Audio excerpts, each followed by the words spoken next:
Starting the stream. We have a cat in the background too.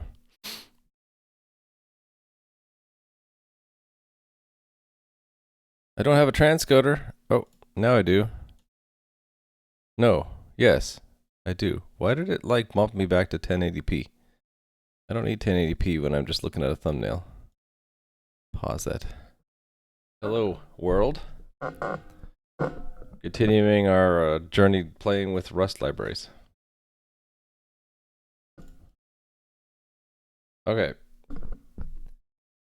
Where we left it yesterday, we have white cubes. Very sad, right? But I was kind of looking at the code last night, thinking, what the heck did I do wrong that we're not actually seeing a texture on that cube? And I think I might have found the problem. But because this is in the way, let's suppress it. This is an allow with a note to do feeds refactoring. All right, so near the top of the model where we describe our vertex attributes, can you spot the bug in this? Because it took me a moment. It took me a moment to find the bug there.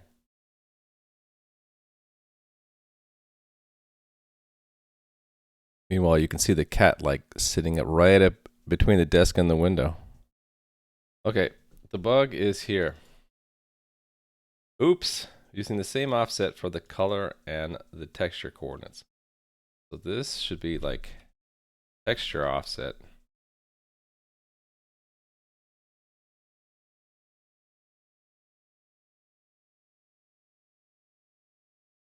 So basically it was using the color for the texture coordinates, which was like all random. Who knows what they were. Texture offset is the offset of texture in the vertex attribute.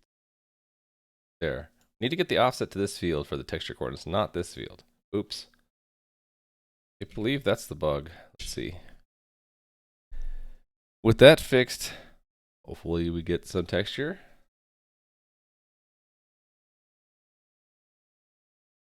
Yay, look at that. Finally.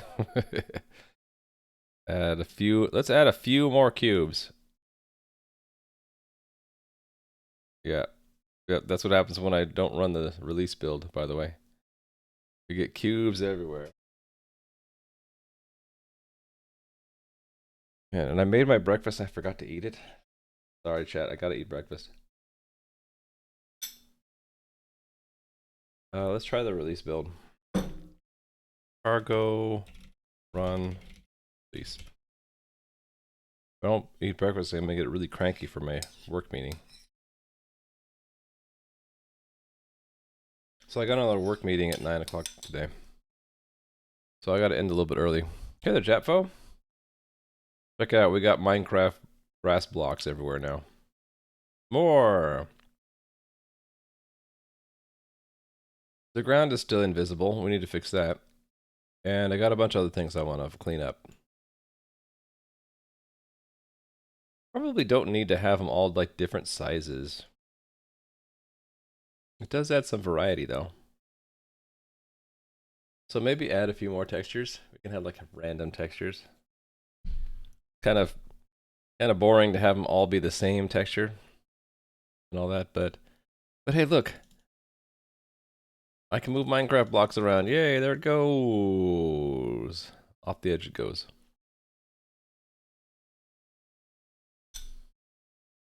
All right. So that was the bug. To resize that.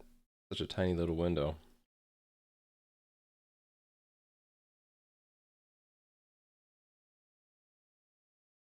Doesn't show what it was before here.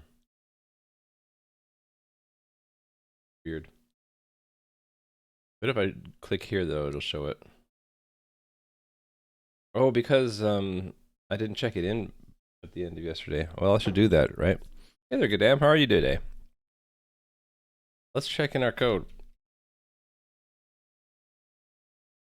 A little sloppy about checking in because technically I don't really need this get repo inside the VM. I've been copying out of the VM and checking it in there. Okay, overall, what did I do?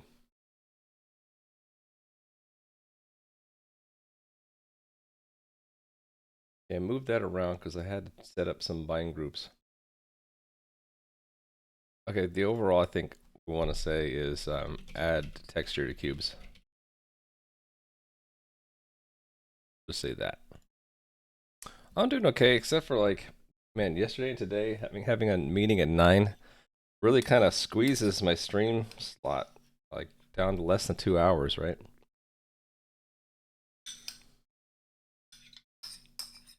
So normally I don't have a work meeting until like 10, but yesterday and today, both 2 days in a row, I have 9 o'clock meetings.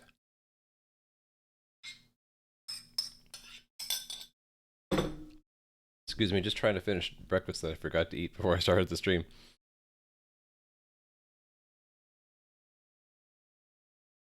Okay, so we have these uniforms, and we're only really using it.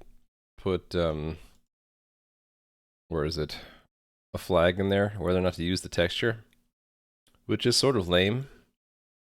It also means that I have to set up that I can't draw the ground, right? If I try to draw the ground, I think it will crash.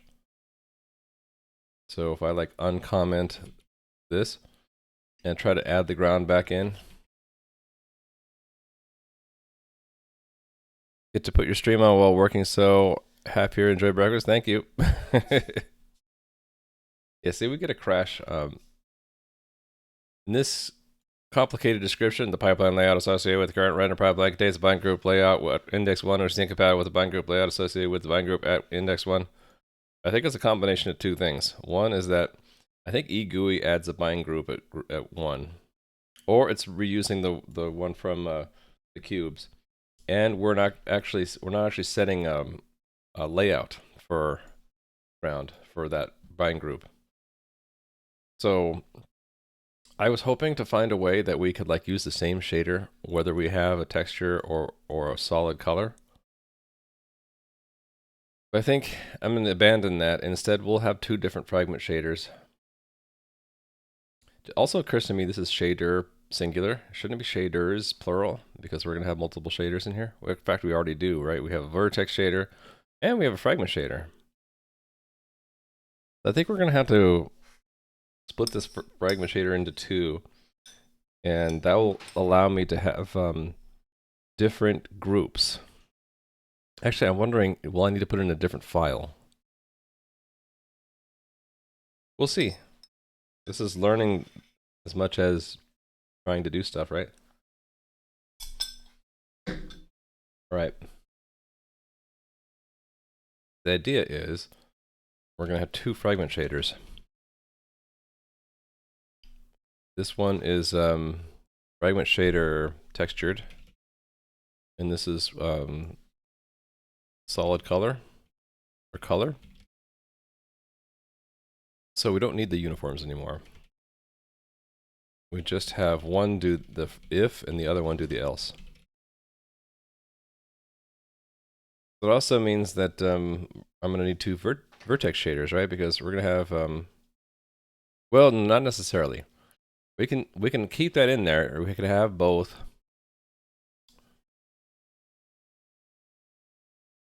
And just have like, we could populate both even though like one's not going to be used.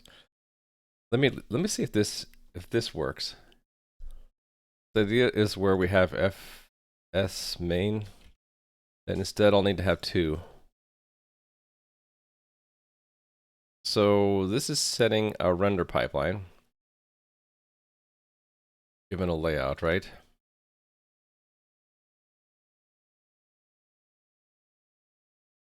Right, and I had this like shared between where we have a texture and we don't have a texture.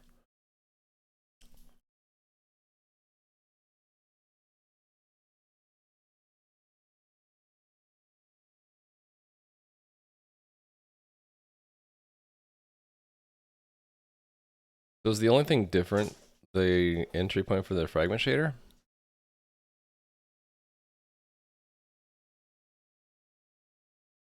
I think so. So that's what, a string? A string. So why don't we just pass it in? Fragment entry point.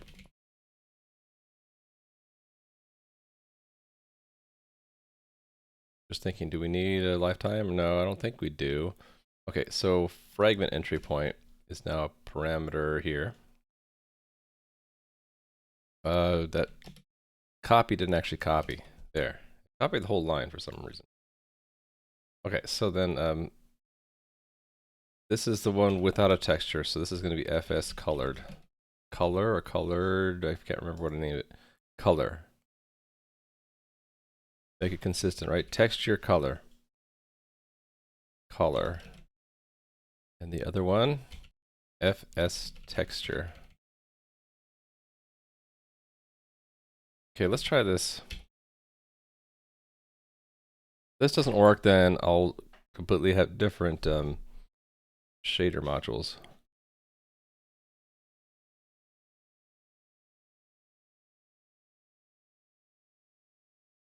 Okay, that's interesting.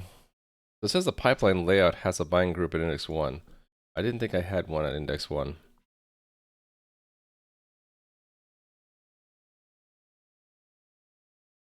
Oh, I did. Oh, no, I didn't. Without texture doesn't have a bind. Oh, it is here. Is that the real problem? That I put that there and it didn't need to be there?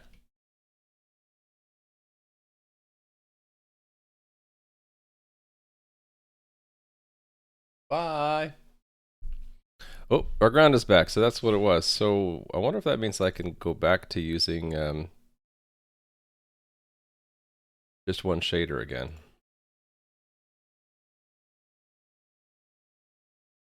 I'm gonna do a little trick in Git where we stage all, unstage the shader, and do a stash. Stashed. Okay, and then back in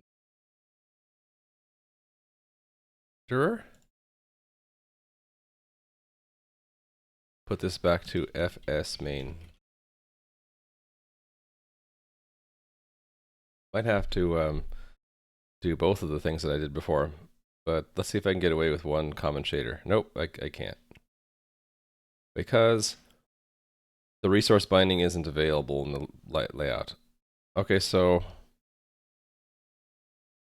it's matching the shader requirements. So I do have to have two different shaders. Okay, no big deal. So then git stash pop. And we get back our shader difference. Two fragment shaders now. One that uses the texture and sampler, right? And the other one does not. Wrong thing to run. There we go. I'll have to clean up the warnings now so we get it to work. Cool. Add many cubes. Nice. Okay. Let us check this in. I need to remember to make a commit whenever I get things working again. That way in a pinch I can always stash everything and then run it if I want to show people the program running, because in the middle of working it's not going to run. Okay, so this is get the ground to draw again. All right, let's fix warnings. We got warnings in the renderer. The texture bind group layout's not used anymore if we don't have a texture, which makes sense. That's going to lead to an error because we're actually passing in, so we don't pass it in instead. Okay. Is that it for the warnings? So then next would be to tackle to-dos.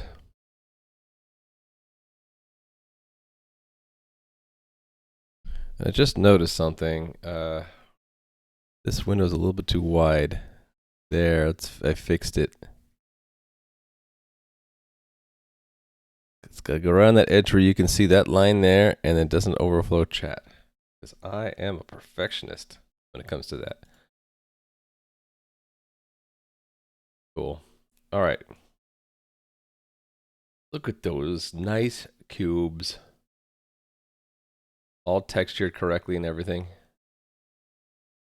All right. Enough cube admiration.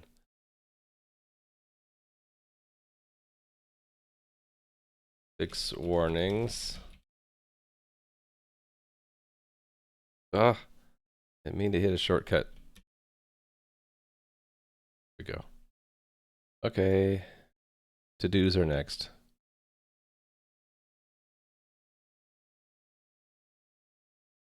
Needs refactoring. Too many lines in new. We definitely do a lot. So do we get a warning when I remove that? We don't. Okay, so it's slightly smaller than it fits.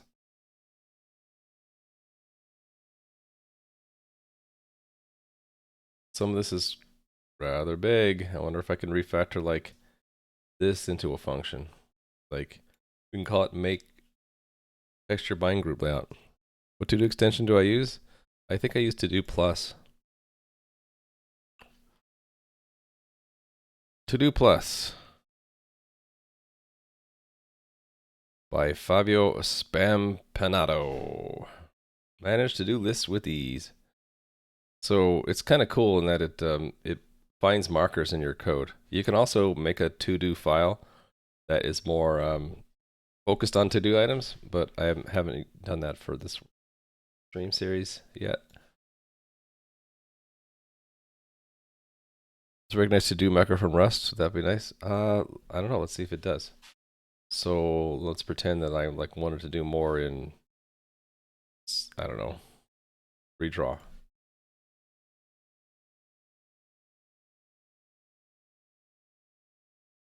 Oh, it doesn't look like it. Is that because it doesn't compile? It shouldn't.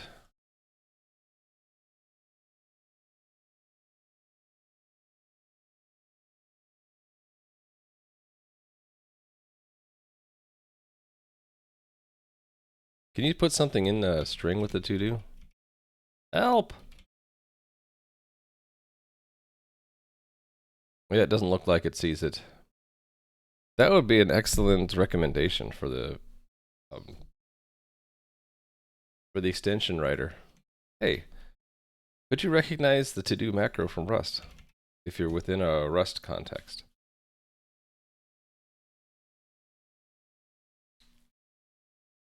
Okay, so I'm guessing if I comment this out, it goes all yellow. Yeah. So new is too complex.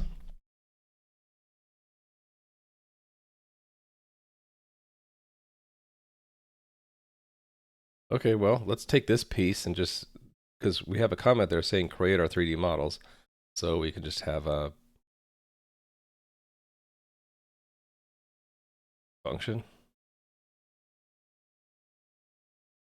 Function's gonna have a lot of arguments though. Ugh, I don't know if I like this. Look at all those arguments. 6 of them. And it returns a bunch of things. That's gnarly.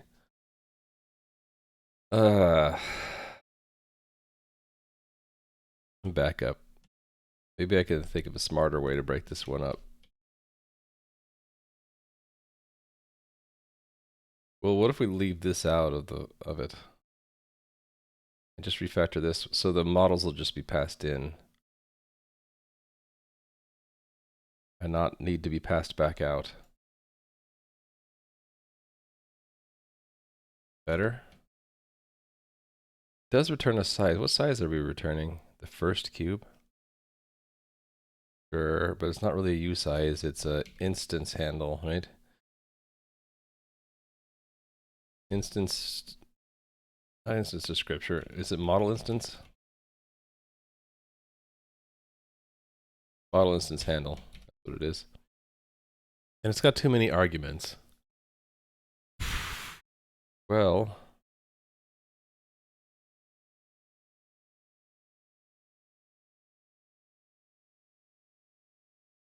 I'm wondering if some of this could be set up like after we have a main.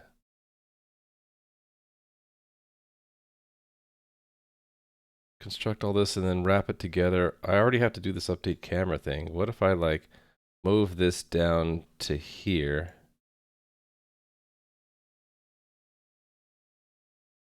Because all it really constructs is that first cube, right? And what do I do with first cube? I just put it in selected cube anyway. So I could start that off at none and then reassign it. Yeah, so let me undo.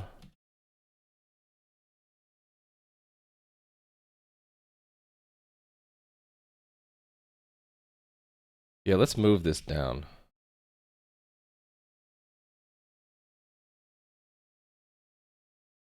So cut there and paste here.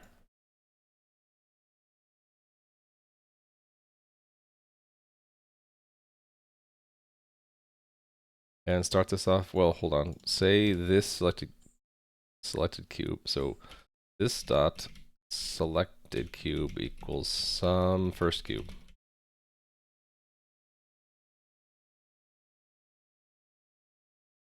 And then turn this to none.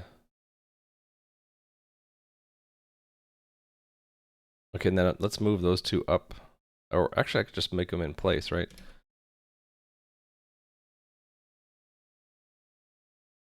And the other one's also a hash map new. Hey there, Sarian. How are you today? You ran into that lint and your compiler just told Clippy to shut up? Which one, the too many arguments? I do think a lot of the time it's a sign that like you refactored along the wrong partition lines. Oh, it's not self yet, it's this. The primordial self.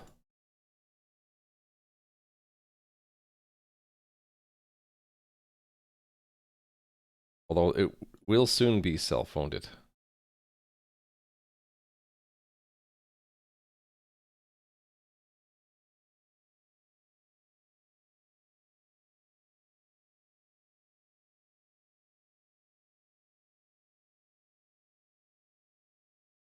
What's wrong with this? Borrowed. Oh, yeah. Got moved into this.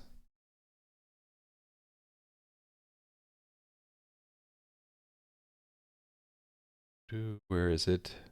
There's more here. More of this is needed.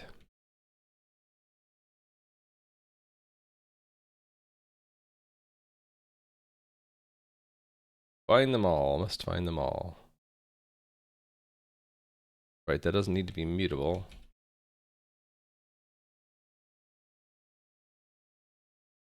$512. Here. There? Model render. Where? How come I'm not seeing it? Is 512 the correct line number? Borrow later used there. Binding. Borrow at 463. Oh yeah, these, we need to move these. Which means I need to change that comment. That is needed here, right?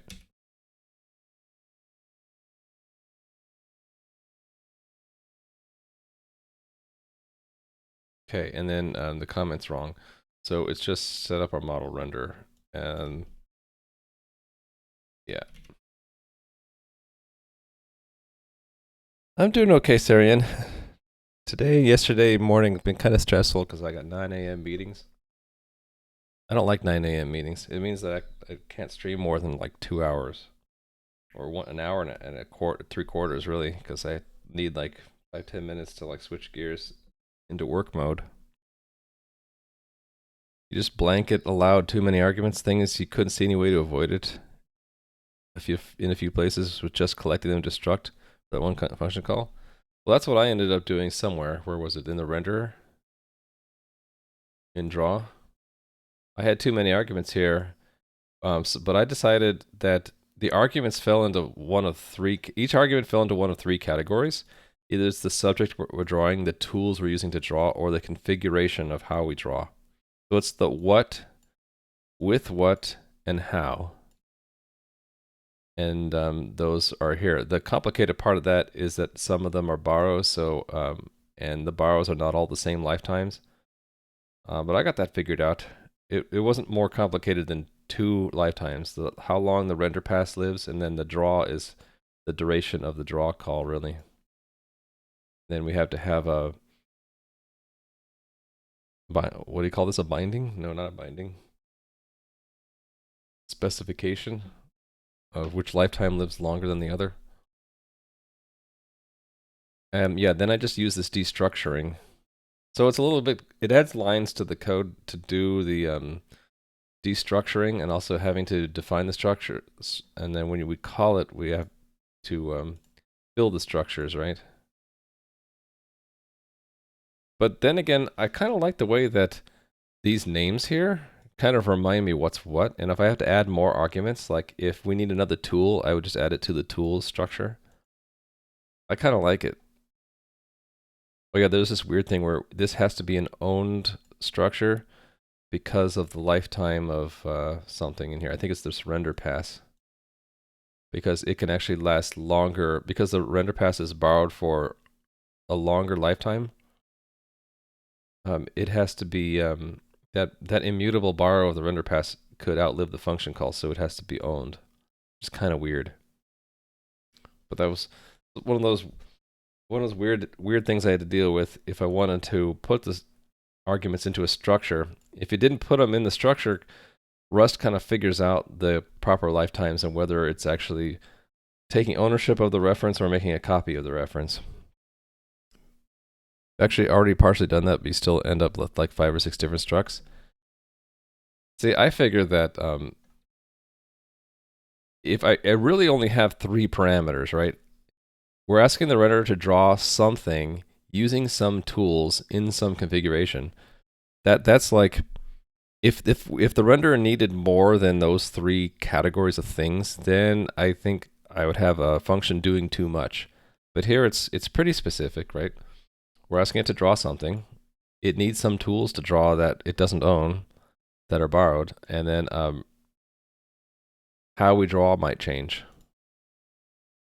Yeah, basically the camera angle.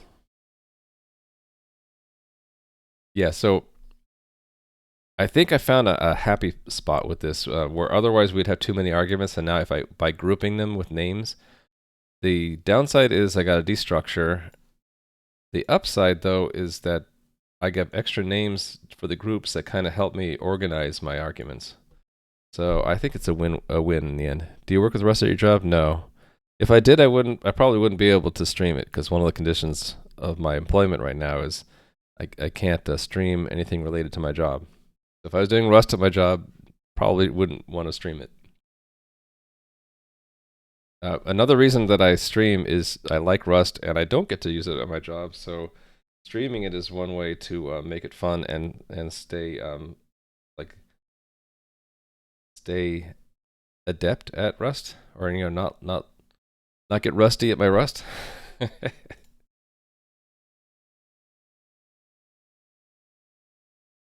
What's the last change that I did before?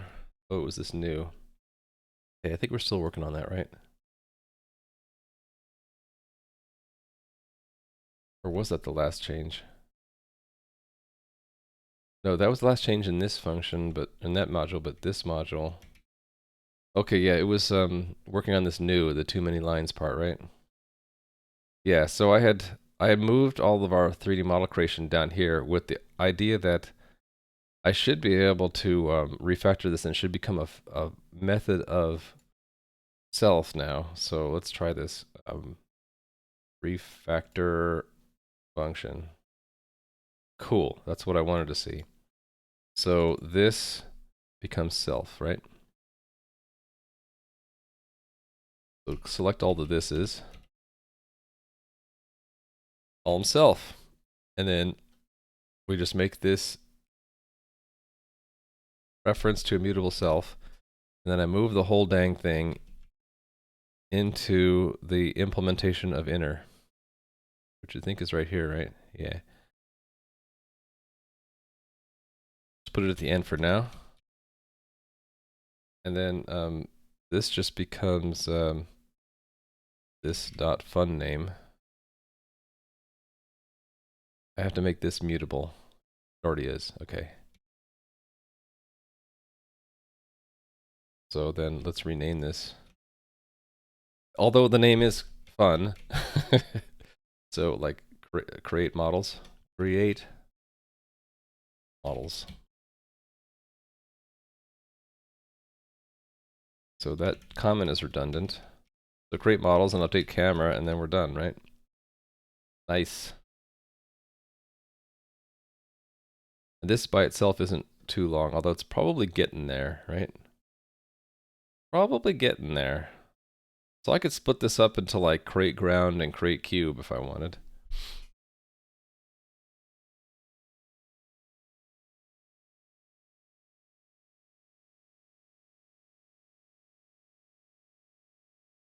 So this is like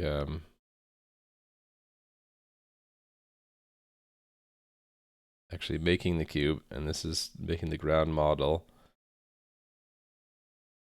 and then making the ground model instance.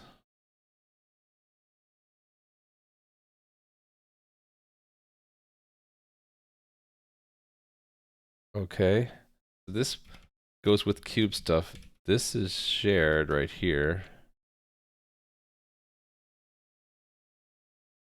Actually, it's borrowing from self, right? So that's really just out of convenience. So let's take the whole thing.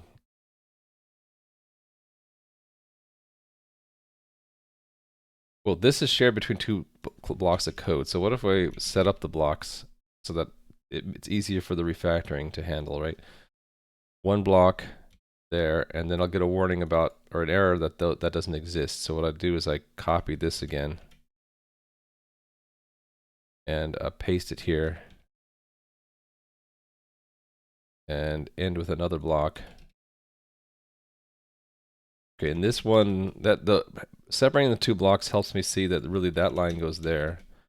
This is about the cube, and this is about the ground. So now I just separate them, right? So I take this out, refactor function, and this becomes create cube model, I guess. Create cube model.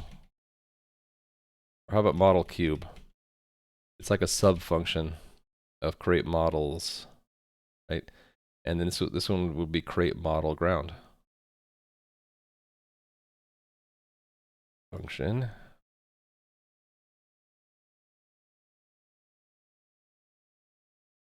Look at that, and that create models is very easy to read. We create the cube and we create the ground. Let's put one after the other. Collapse those for a second. And this is like eminently readable. All right, within create model cube, it's not too bad. If I could fit it on like a screen's worth on stream, I think it's okay. Just a little bit over a screen's worth. Some of these things I might want to consider making into constants. Right? Maybe. But I'll probably do away with first cube anyway, because I have a button now to create a cube, so I don't really need first cube anymore.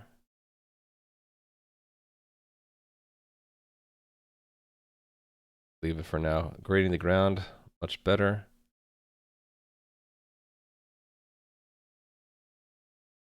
Oh, this could be, I think I have a this is upcasting from a slice of U16s.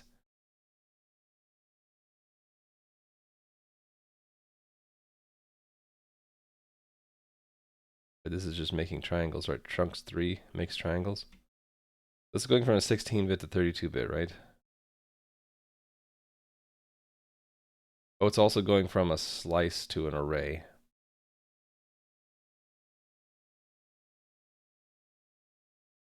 There's some reason why I made them U16s.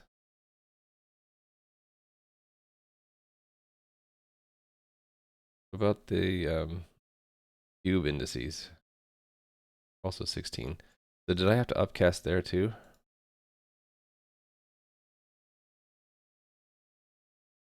I think I did not need to do it there because I'm not using those for the physics engine, right? I am just using a cuboid. I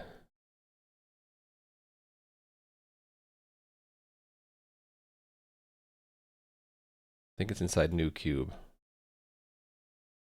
Yeah, I just use cuboid. So I didn't need the actual geometry of the cube there. There's slice as chunks, but that can't handle U16 to U32 in place. Yeah, I was just thinking if we immediately use it as a U32s, why not just make them U32s? But I just thought of a reason why. And that's that we actually use the ground indices in two places. Okay, but maybe I should update the model to use 32-bit indices.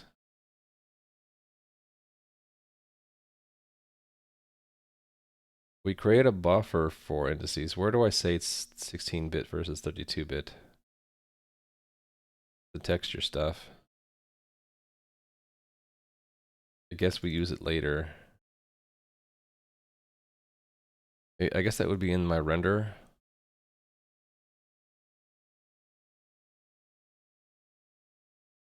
Just a lot of setup in wgpu. Everything's like front heavy.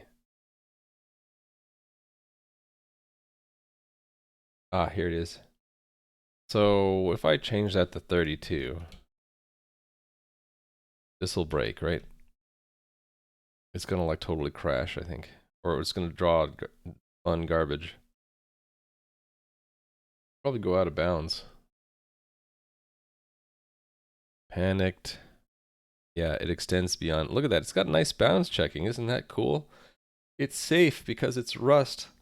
Okay, so then to fix that, I gotta change the indices to 32-bit indices. I kind of want, because with 16-bit indices, we can't like have really complex models, right? We're limited to 65,536 indices. Such a difficult limit to deal with.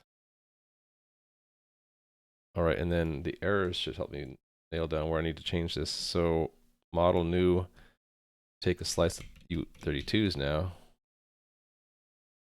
Okay, and then it's going to say these are all useless transformations. And I agree. They're now useless, so we can remove them. That's sort of a silly map. It would be nice if I could just like use a slice as a map, or if I could just collect. But the problem is that there is no collect for slices. A vector of 3-element arrays can't be built from iterative elements of slices.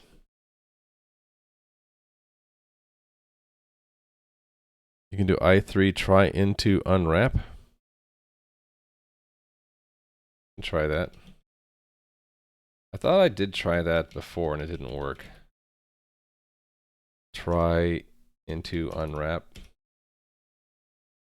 Oh, okay, that does work. I think what I tried before was into, and I was disappointed that it wouldn't somehow magically translate the fact that I had 3 there, and that trimesh needs 3 there. I thought it would connect those two 3s together, but I think yeah, that doesn't actually get into the type, right? This this T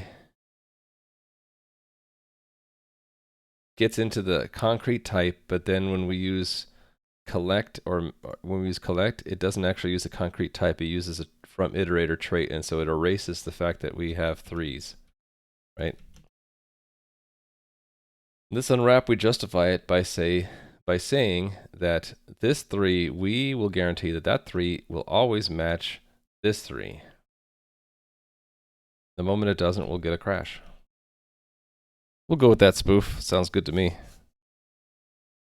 Array chunks is still unstable. That would be a solution, right? It would combine these two together.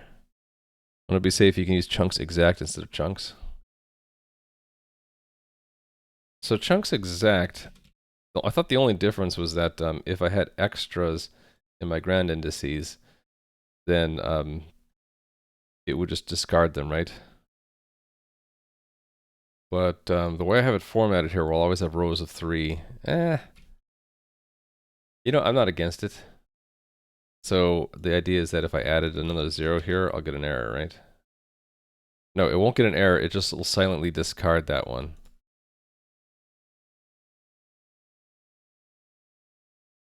Something tells me I didn't do all the changes I needed to do. But let's see. No, I did.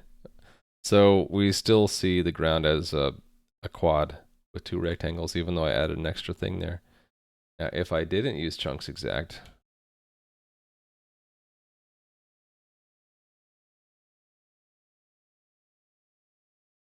okay, where was it?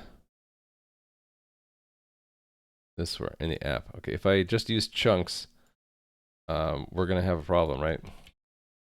We're gonna crash on that unwrap. Let's see it.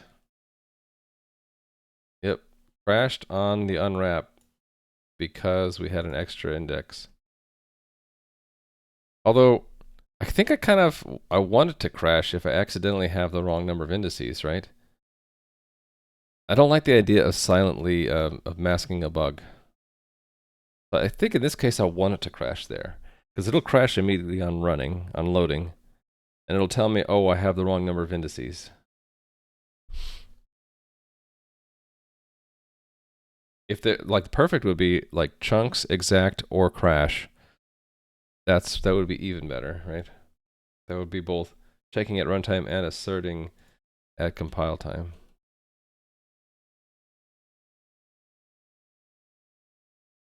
You could assert that the length is divisible. Yeah, I know, I could do that. Maybe I should.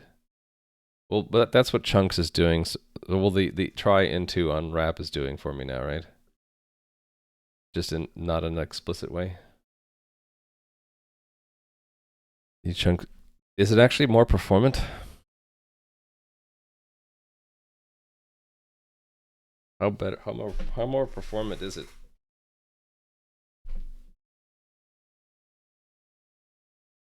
Kitty wants to be pet.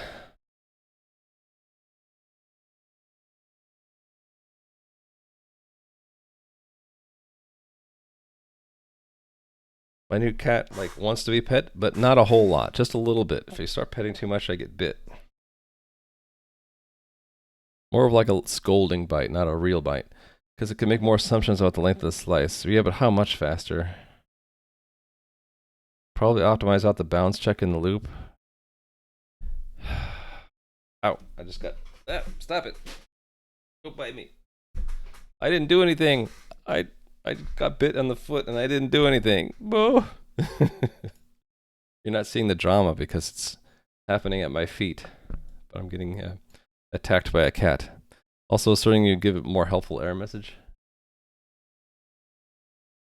Okay. You're starting to convince me. Final references.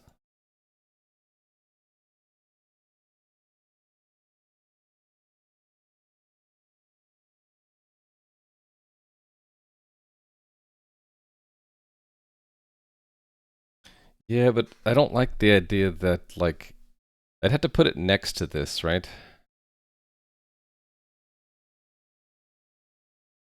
Or I could refactor it first. Because this actually wants a certain type, right? This wants this type. Ugh.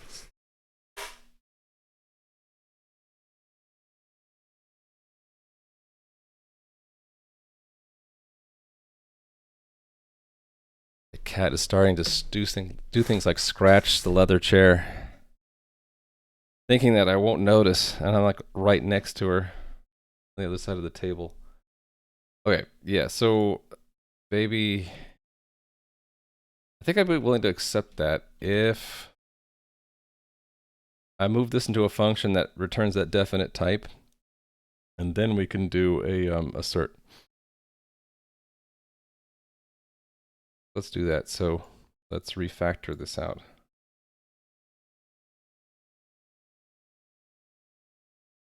But I didn't really mean to refactor that much of it.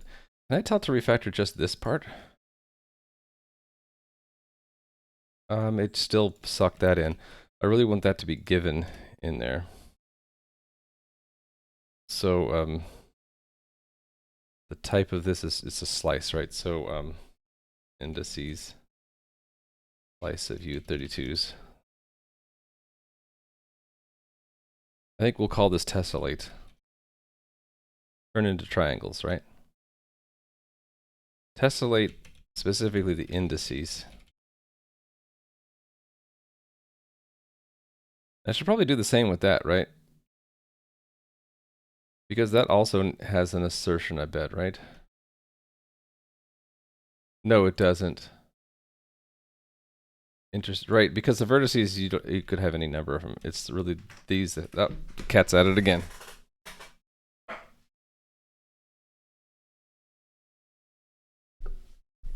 Like she's trying to get a reaction out of me, and it's working. Okay, so for performance, we're going to do chunks exact, but we're also going to do an assert.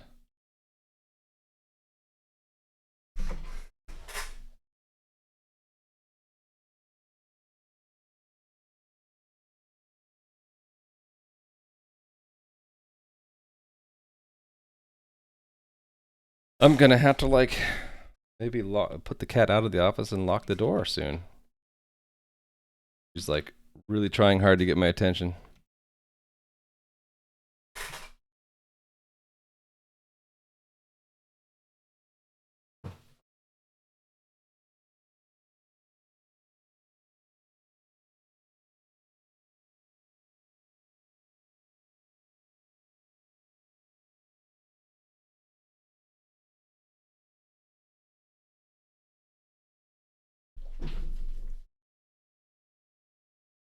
Just a minute. I need to capture a cat.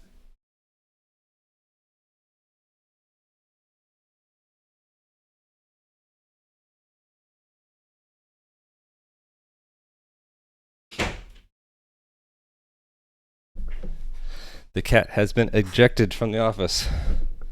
Take that, cat. Indices.length mod 3 equals 0.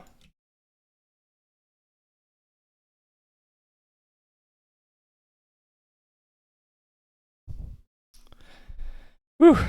Got my morning exercise. Chasing a cat around the room.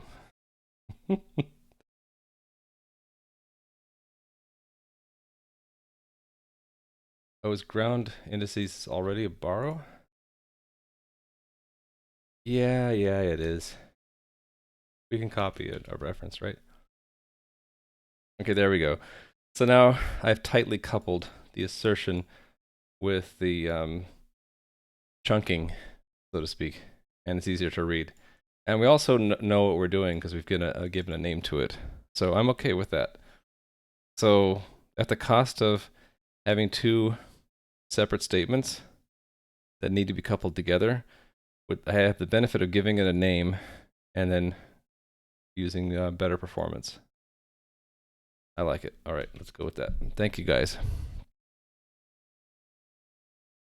So I don't need an unwrap, do I? Because we have this assert. Does assert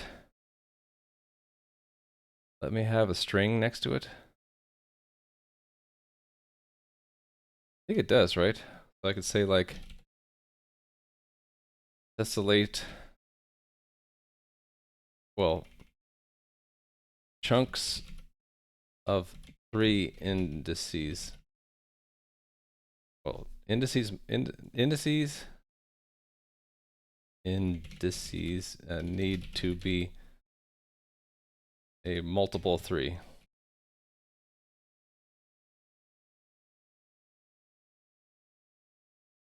Number of indices needs to be a multiple of 3. Cool. So let's test it. So if I go to the ground indices and I add 1, you get a nice formatted assertion failure. Number of indices needs Be a multiple 3 there. Cool.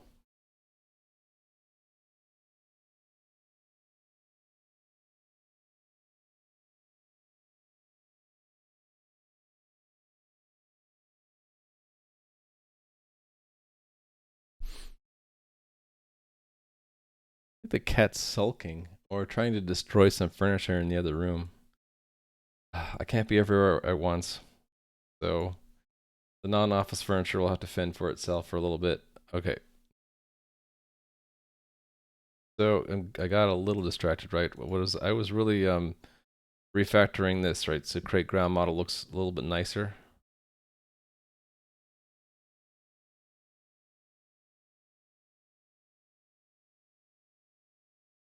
This is because our positions are start out as arrays and they need to become something else, right? They need to become points of some real. Wait, what is real? Can I leverage that? Okay, it depends on the feature we've selected for Harry 3D, which I guess is used by Rapier. Oh, right. I talked about this in the previous stream that I'm using 64 bits for the graphics. And, well, at least for part of it. For like things like the, before I say it, let me make sure it's correct. No, they are 32-bit. I thought I was using 64-bit stuff for the graphics, but apparently I'm not. So, wait a minute, how does that work then? When we render, we draw, and we copy into the buffer right here. Actually, why am I doing that twice? That looks like a bug to me. Oh, and also we don't need those fragment uniforms anymore, right? I should be deleting that.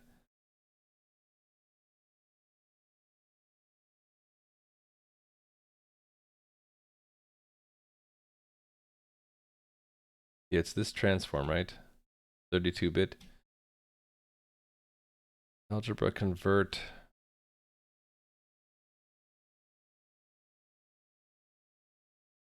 Wait, the convert can take a 32-bit one and give me 64-bit one, multiply and give me a 32-bit answer? Yeah, those are 64-bit matrices, but I was able to use them where a 32-bit matrix is used. So does that mean, so convert will actually downcast for me? Superset of. Converts an object from one type to an equivalent or more general one. Ooh. That means I could have used this instead of upcast and downcast for matrix, right? The inclusion map converts self to the equivalent element of its superset.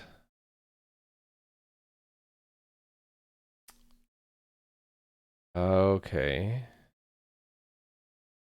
This 32 and x64 are both supposed to represent reals and are thus considered equal even if in practice 64 has more elements.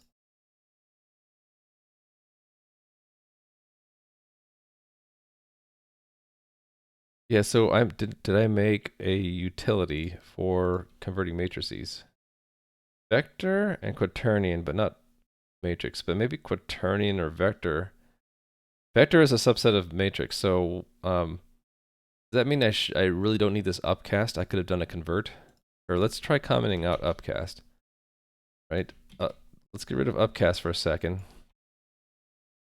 And then let's go back to where I use it. Can I use convert instead of upcast? The answer is no.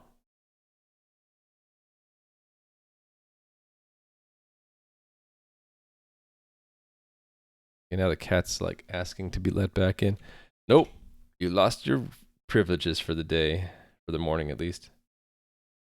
Why is it opening it up in library code? I tell it to ignore target. No. It's the exclude I want.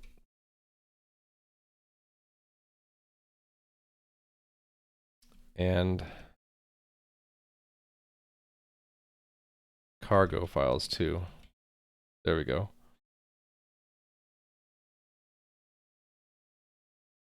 What was this translation then? Vector.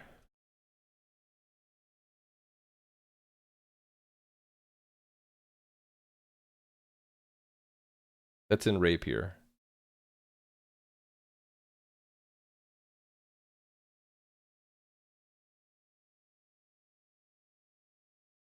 Oh, no, this is the place where it doesn't fit. Here's the place where it does fit.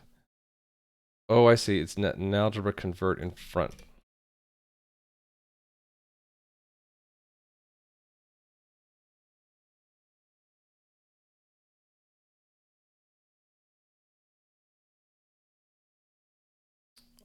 What if I dereference in front? Ooh, it did work.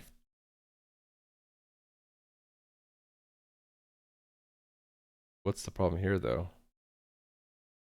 Type annotations are needed because why? Instance translate is of some type it doesn't know of. It's an unknown type. Well, here it's 32.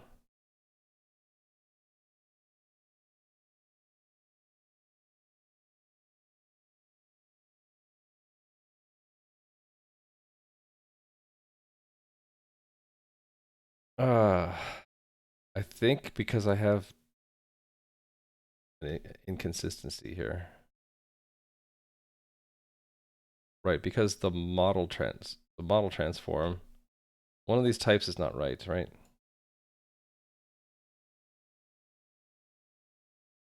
Or it just doesn't know.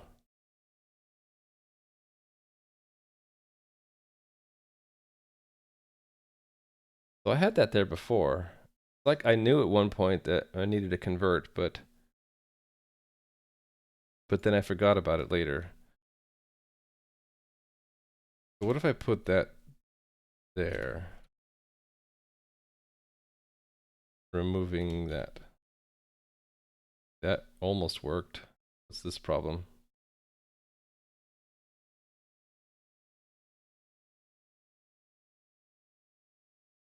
Yeah, now the cat's attacking furniture outside of the office. I don't care as much.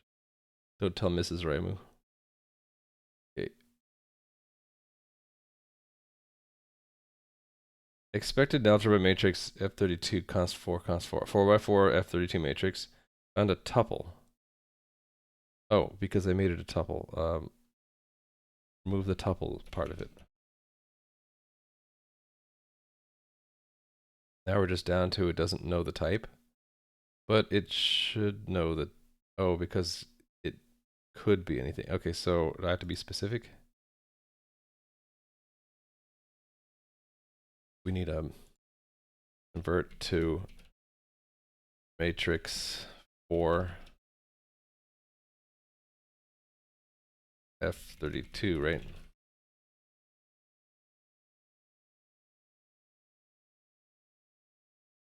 Two generic arguments. Which one's which? From to. So it should be able to imply the from. Okay, then the problem is this can't multiply 64. Oh, this one's 64.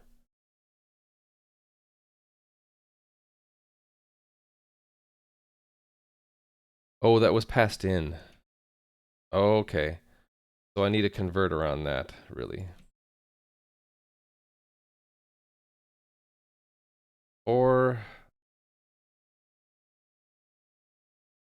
should it be 64-bit all the way until I needed to go to the GPU? Then I don't want to convert it here. I don't want to convert this either. Yeah, don't I want just to convert at the end?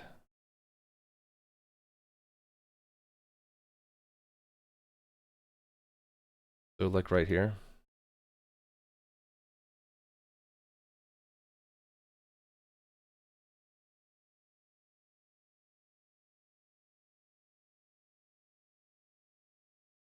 Okay, what's the 32-bit one? Is it new translation? New translate. Translate. All right, that needs to be upcast. So, right, because rapier is 32-bit.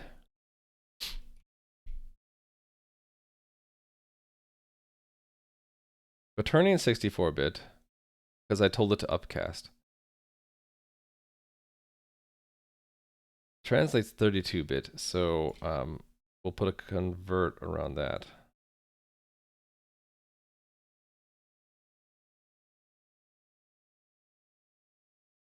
And now probably just doesn't know the, yeah, so I'll be explicit here.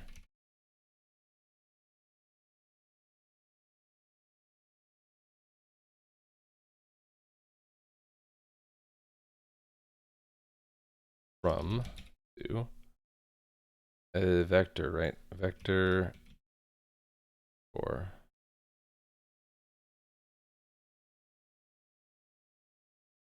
three. Okay, so I don't need my upcast anymore. So that means I could have used algebra convert instead of upcast, right?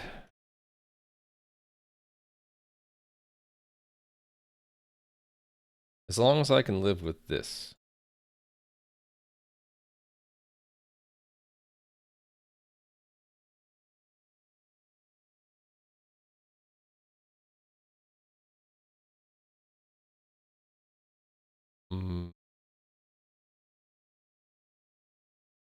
Trying to tell me that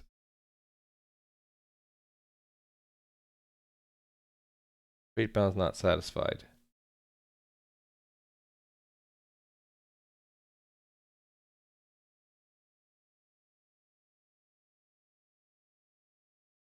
I think it's trying to tell me that it doesn't know how to upconvert that one, so I'll just leave.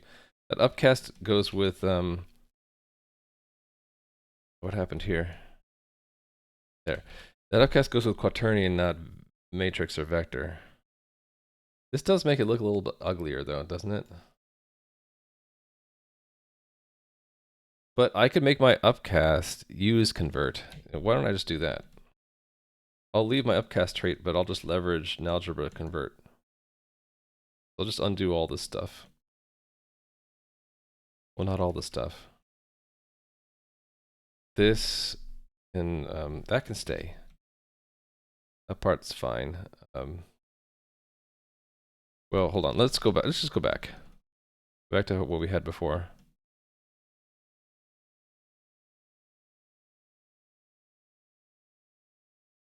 Yeah, so what if, since I know about convert now, what if I just use it in upcast? So upcast itself doesn't matter, but this one I can use convert instead of doing this gymnastics here. Right, instead of doing that, I can just say algebra convert value. I should just be able to say that, right? I have to dereference. Yeah, so that's shorter and more to the point. I don't need to say that. And can I do the same thing here too? Can I just say that for downcast? Yeah, so it just works.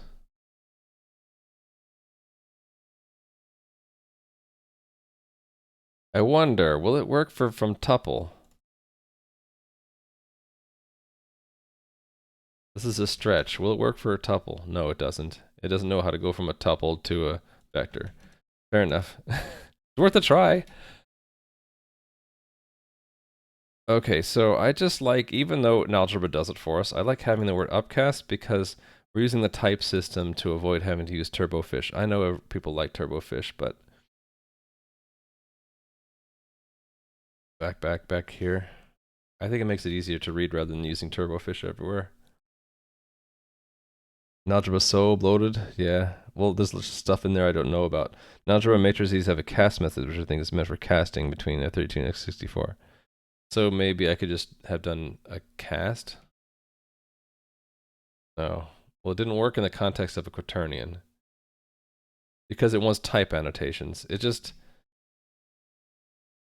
I'm sure it does, but it just needs yeah. So what if it needs me to use turbofish everywhere, and it doesn't know I'm going from one precision to another. But yeah, what if I could try using it in my utilities? So you're saying instead of convert, I can do cast? Well, it didn't like cast either. Maybe cast is on the value, so it'd be value.cast. Oh, even better. Even better. Thank you very much. Because that is even easier to read, right? In fact, I can even do away with the word value. I can just say self borrow cast. Nice.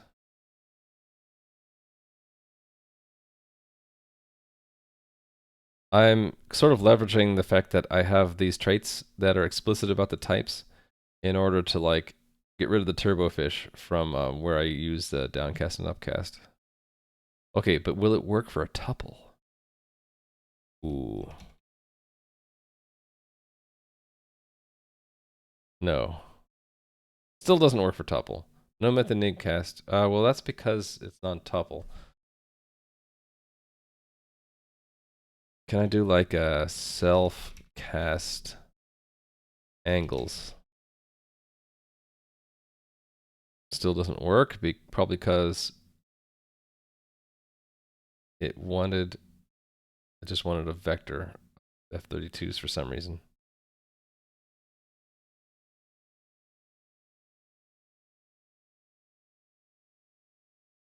Huh.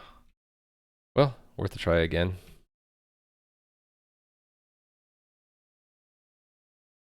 Just needs the F32, not the full from to types. So you're saying that where I am using upcast here, I could just say cast F64. Oh, well now I feel dumb. Then I don't need my trait at all. Okay, learning more about algebra. I should have added that to the list of libraries I'm learning. With chat's help, thank you, chatfo. So then I don't need down or upcast. I still need from tuple, right? Because that's not in algebra apparently, but I don't need the up and down cast. If I know that we can just call cast. Don't need that borrow. Okay, so here, fix all the errors then. So downcast would be just cast with a smaller turbofish. Yeah, look at that. Nice. It's nice that I actually like to see the type there because we're saying we're going to 32-bit, and that'll help me find all the places where we have 32 to 64-bit, like the impedance mismatch, right? Expected there to be more errors.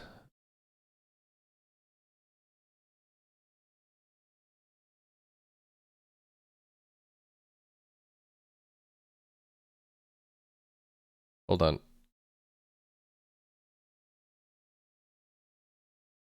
Oh, I forgot to check all that stuff in. Anyway, it's not applicable. Really? Are those the only places I actually needed it? That's the index buffer size change. That's just something unrelated. So an upcast there became a cast.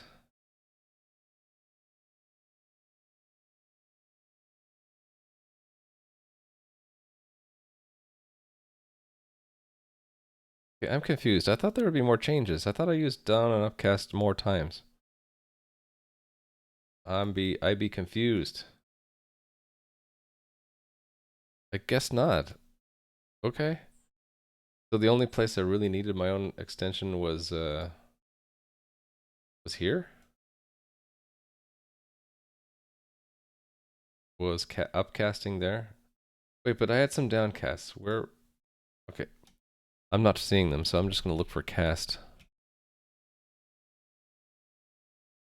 No, in the app we needed it to. How come I didn't see that in the diff? Because it was obscured by other things, probably.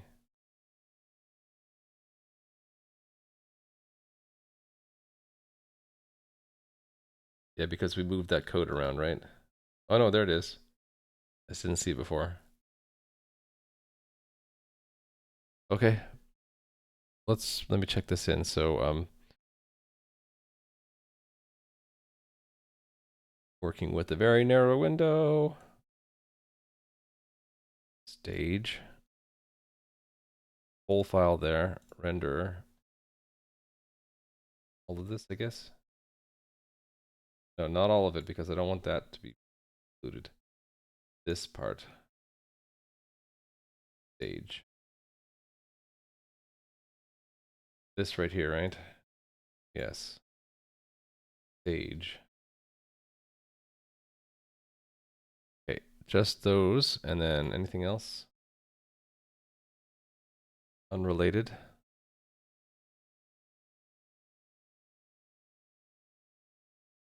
Okay, yeah, got it. So use nalgebra past, which deserves backticks, instead of our own extension. Okay, the rest of it I'll just say is refactoring. There are two things. Use 32-bit indices. Wrong indices.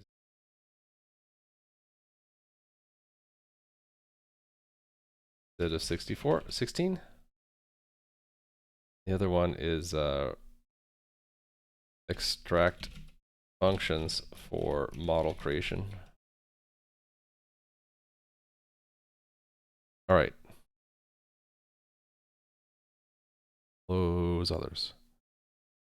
Find the to-dos.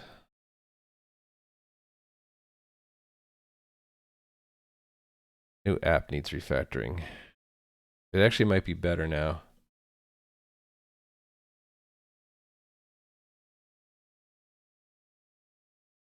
Let's see if I can just remove this now. Okay, so I think this is good enough. If I needed to squeeze more lines out of that, then I guess I would put this in another place. These are self-explanatory. I don't know why I have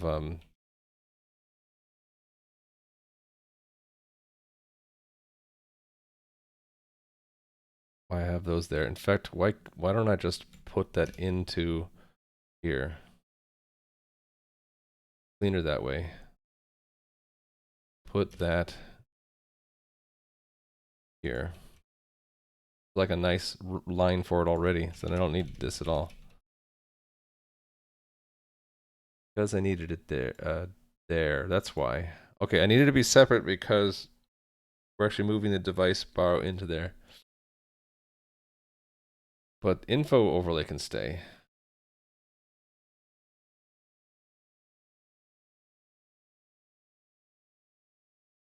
This has to be constructed first. But let's do that right before this, because it kind of goes with that. We have to do that because we're doing that, and we needed it there. Oh, also surface config, but beside the point. Okay. Looks better. Do we need to do that there, though?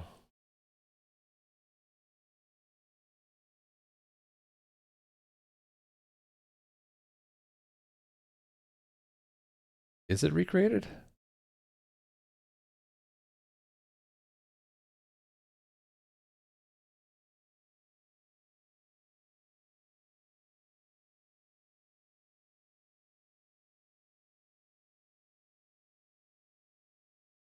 Final references.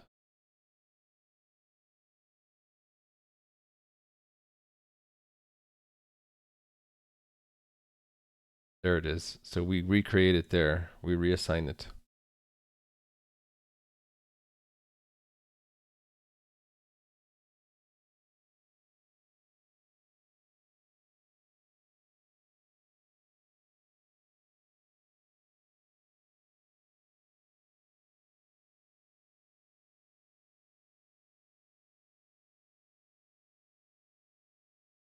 I'm just wondering, does this deserve its own paragraph? I'm kind of thinking no.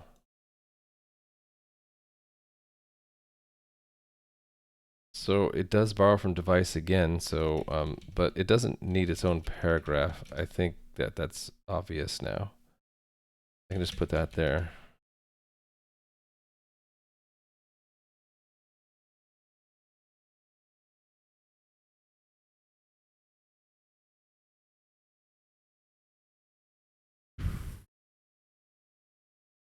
I want to change this because we're actually doing two things here. We're constructing, and then before returning it, we're actually doing a sort of a builder thing, right? So we build up something without models, then we create the models, and then we set the camera based off of what the overlay has, right?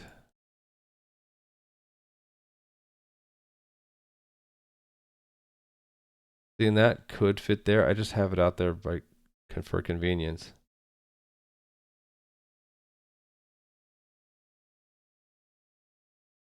Yeah, let's just have these group things that go together. Model render. Those are drawing resources. This extension. Other objects used. So hold on. That I just put out for convenience because it's a longer thing. Oh, I don't need to do that, do I? Can't this just be new? Yeah. Why was I so exact about the type? That means I can put that here. I don't know what I was thinking because this inner already has that complicated type defined there. So it can just, when we construct it, it can be implied.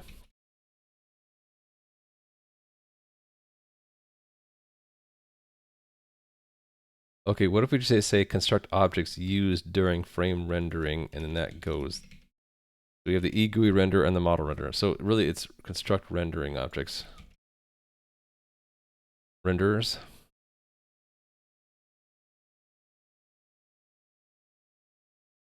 Setup renders.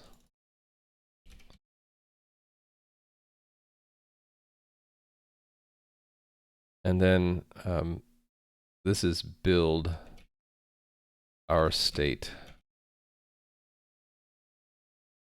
with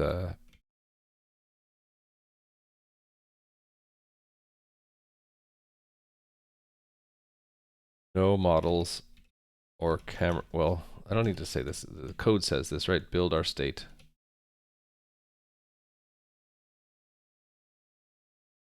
So we have an initial conditions with no models, add the models, and then initially our camera also is identity matrix. So then we focus our camera. Okay, I think I've beaten this one up enough. Do I still need this allow?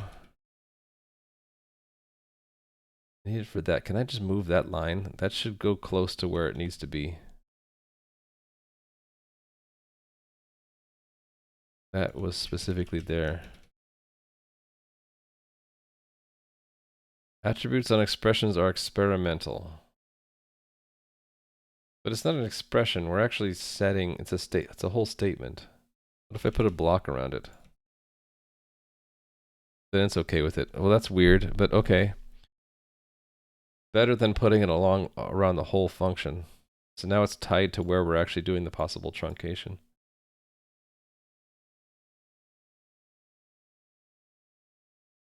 Okay, that needs to be 32-bit. Is there some reason why that's 64-bit? It doesn't need, well, I think it's just because I didn't like precision loss. Some of these multiplications.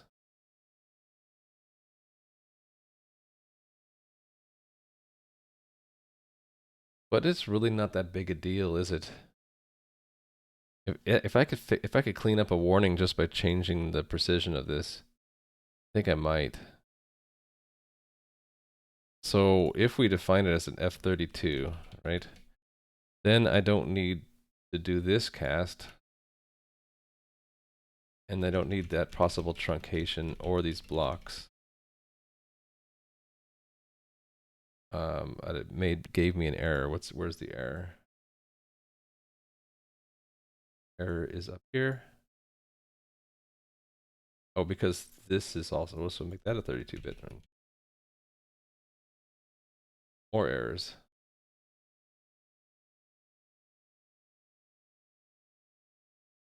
Not seeing where they are. Where are they? They're in the WNIT host. Okay. So that's 32. One more. Another 32. Okay, I like it. When I can fix those warnings, I will. Turbo.fish, yeah, great link. Okay, down to one to do. Refactor this new. Oh yeah, this needs to be refactored because this texture stuff is a huge deal, right?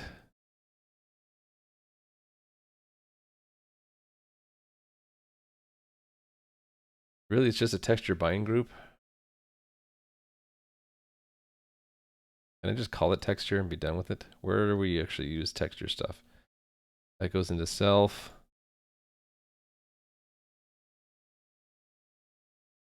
Can I just collapse texture stuff away so it's just a bind group?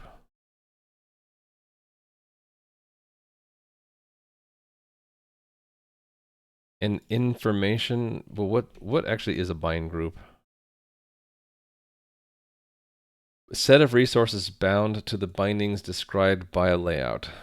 So it's really resources. So what if we just say this is texture resources? It actually could be more than, so it's resources, right? Resources shared by all instances. Yeah, then I'm free to make whatever bind group makes sense, right? So it doesn't need to be an option anymore. It could be a bind group that's empty. I read about there being a bug with that, so let's hold off on that.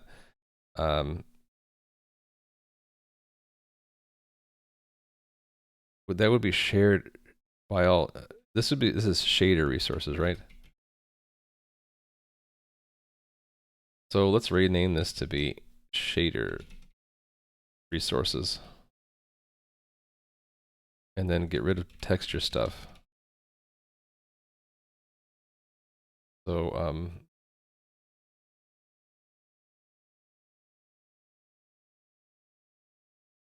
shader resources. And it's just the bind group. Get rid of the comma. There we go. So then I could just get rid of the name.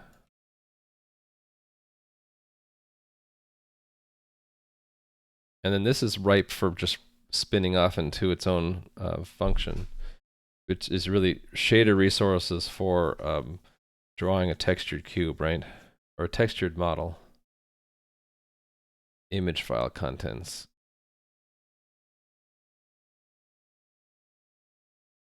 Yeah.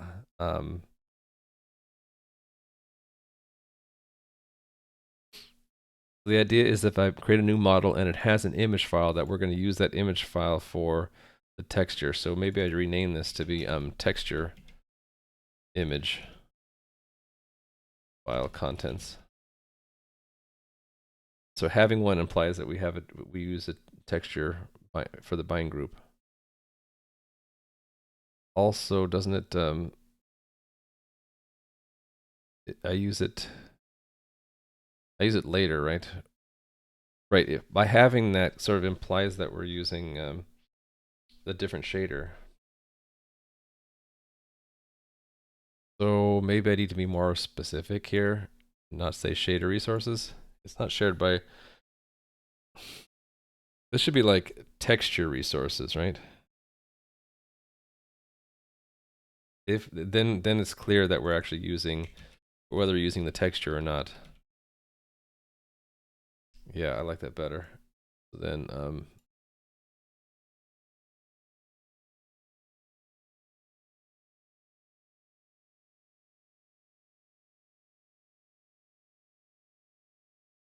blah blah blah. Does this uses the queue? I'm just wondering, like, do we need to do all this inside of model new? It's just out of convenience because it comes in as file contents, right? I could have had it just pass in the bind group directly. Yeah, I guess it's out of convenience. So and this ends up just being moved to a function.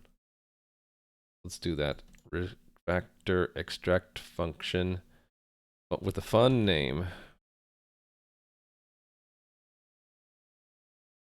Right, it is an optional bind group because the file might not load correctly. So this is what? Build texture resources? Yeah.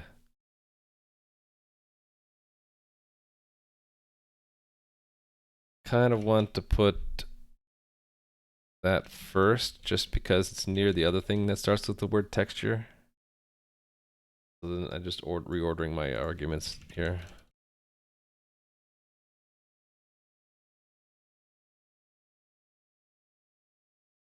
Cool. That's the possible truncation, right? Can I just move that out?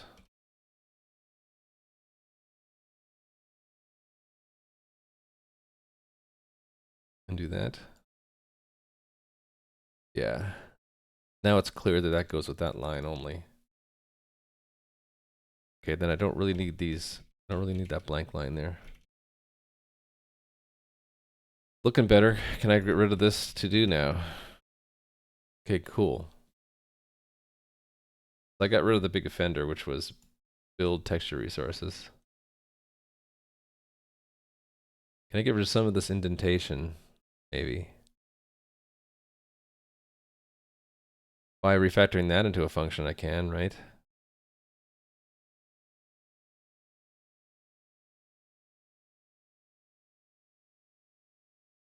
It'll have to repeat some of these arguments though. That's the problem. So I'm gonna just leave it the way it is.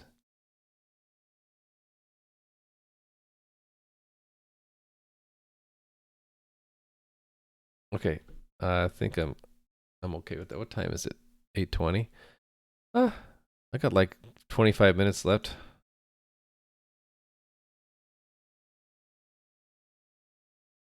Git commit. This is all refactoring. Fixing the to-dos.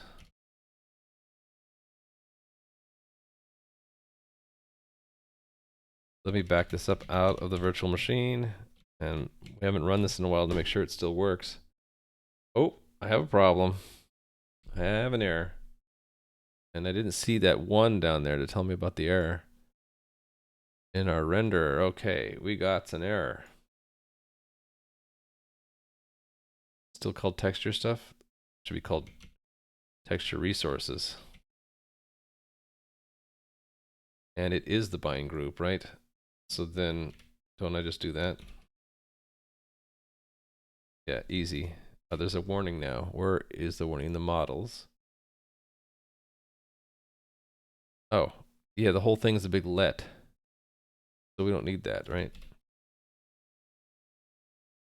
Do that, and now we're warning and error free. Yeah, good work, compiler. Nice. Lots of ground cubes. Like when the creeper explodes and the dirt goes everywhere. Okay. Ground is invisible from underneath. Sort of a good thing.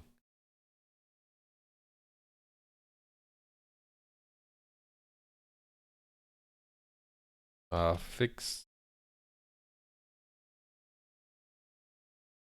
You know what I'm going to do, because I can. I'm going to just not commit.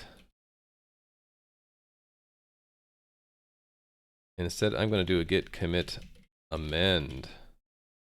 That's what I meant to say there. I amended the commit, then send it out of the... There we go.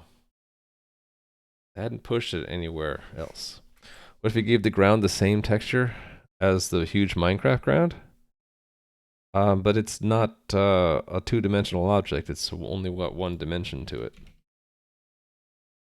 I didn't mean to do that.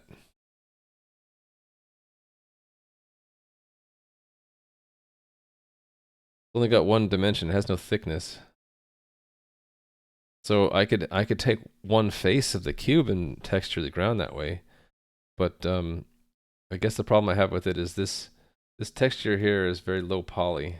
It's kind of hard to see at this camera angle. It's a very low poly, so those pixels are going to be huge here. I mean, I guess it would be kind of funny. Could do it. Oh, that reminds me of some work I wanted to do, which might fill the rest of the time. You guys want me to put the Minecraft ground here instead of this green? I think since Betseg wanted it. It's already tessellated. It's two huge triangles. So I could just using a texture there would solve two problems. One is that I have a separate shader for non-textured objects, and the other problem would be that no, I forgot what the other problem was.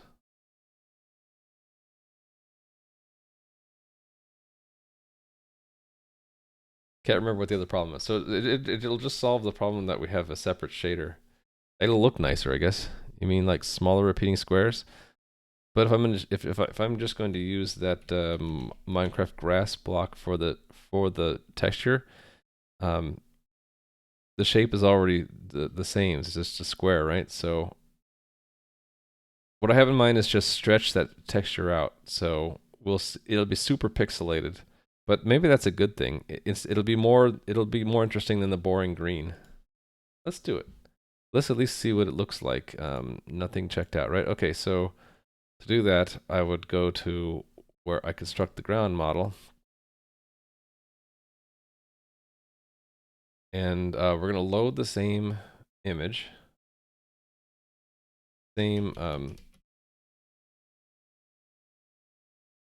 This really isn't cube image file contents. This is like grass texture file contents.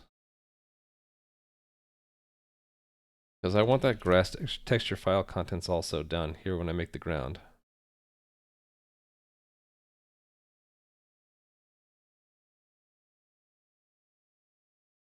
So we're saying that we're going to use that texture. So then it'll give us the bind group in the model, right? Then I just need to make sure that when in these vertices that we have the right information. So we get rid of ground texture. And instead, we're going to pick the texture coordinates for this quad.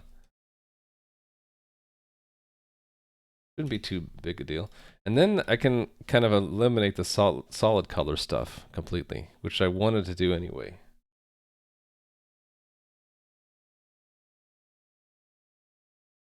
Deleted the wrong one. Okay, so where in the texture is the grass? Over here, so starting at 0.5, right? And it doesn't really matter the orientation I do. So it's in all of these places I need to put a 5.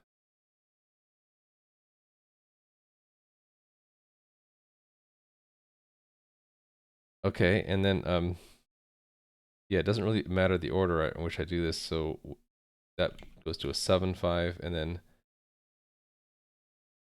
both of these, then just this one, right? I think that's all I have to do. Now it'll draw with the Minecraft grass instead of the green. Oh, then I can actually draw the underside as dirt. Why don't I do that? Because that'll be funny. A huge, like, one-dimensional block. So the way I would do that is I would repeat the vertices, but change the texture on them, right? So where's the ground? Where's the ground texture in that? It's over here. So the S coordinate's 0 instead of 0.5, right? So 0 at 2, 5, 2, 5, 0. and I have to wind the triangles the other way. So if this is the top,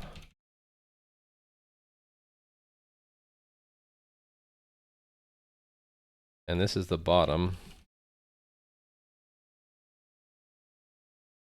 I have to wind it the other way.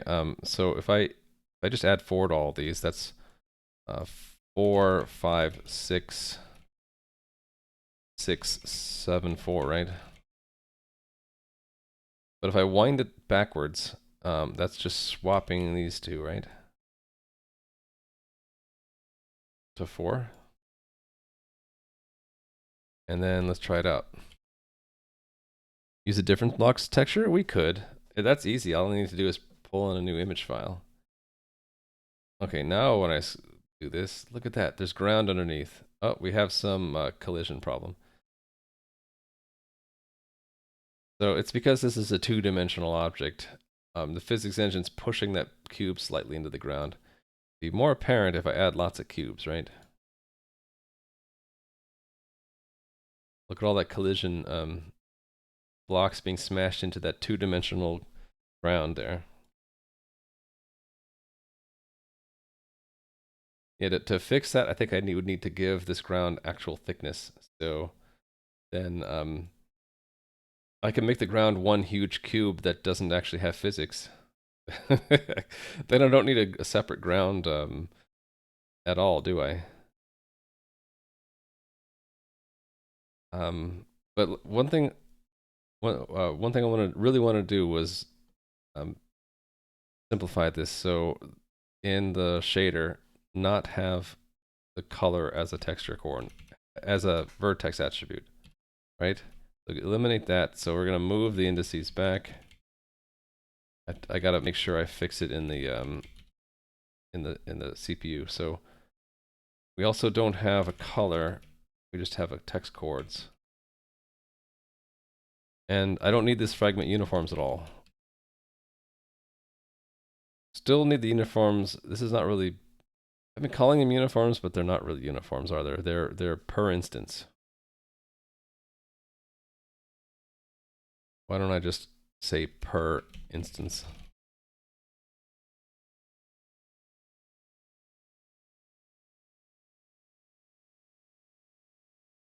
And rename this vertex per instance input.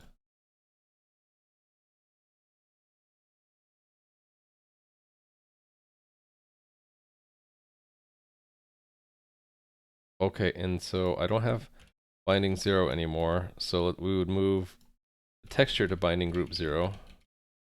And then we can just call this main now, because there's only one. Right? There's no color. Rust format now formats let else statements. Did it not before? I just started using let else statements, and that just got added recently, right? It didn't before? Well, good thing that they fixed it before I noticed it, because I would have complained. Okay, let's see if I left anything behind. So the vertex shader has position and text coords, 0 and 1, and then it has per instance input, 2, 3, 4, and 5, the transform rows or columns. Output is just the position, and then we have one slot for the text coords. The vertex shader has the model and then per instance, and then we reconstruct the transform. We make our output filling in the clip position and text coords, return it in the out. Fragment shader, we have a binding group for our texture and its sampler. So we use that, have the input from the vertex output, got one location, we return. It looks good to me. So now I got to fix up render or model, right? So model doesn't have vertex attributes doesn't have a color anymore. Gone. So remove color offset. Then we remove the vertex attribute and we shift location in the shader up one. Okay, so then all the cube colors go away. Goodbye, cube colors.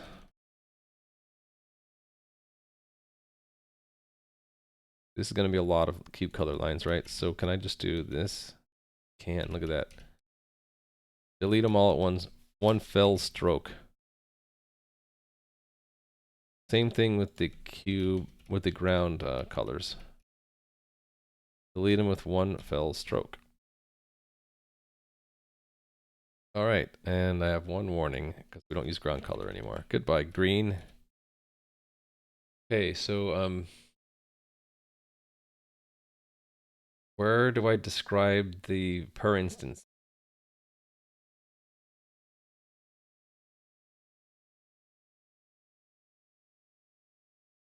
Okay, yeah, this fragment uniforms group.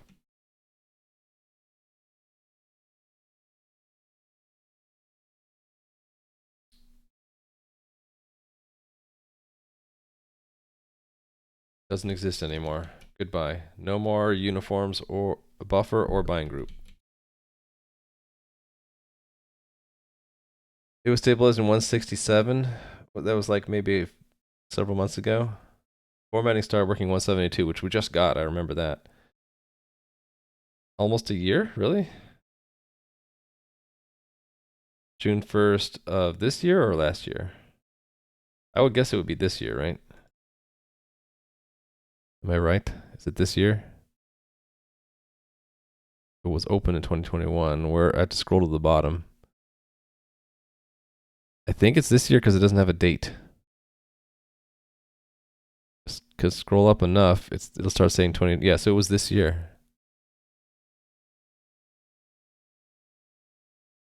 Was it July 1st, not June 1st? Okay, close enough. So no fragment uniform buffer or bind group.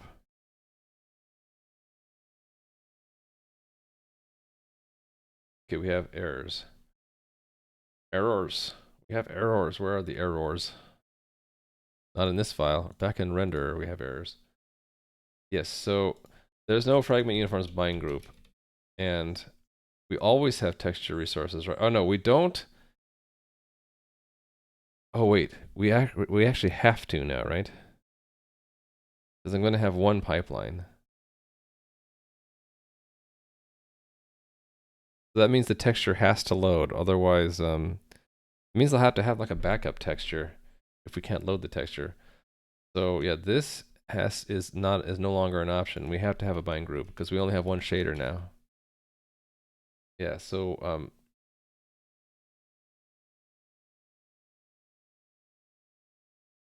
it's not finding it.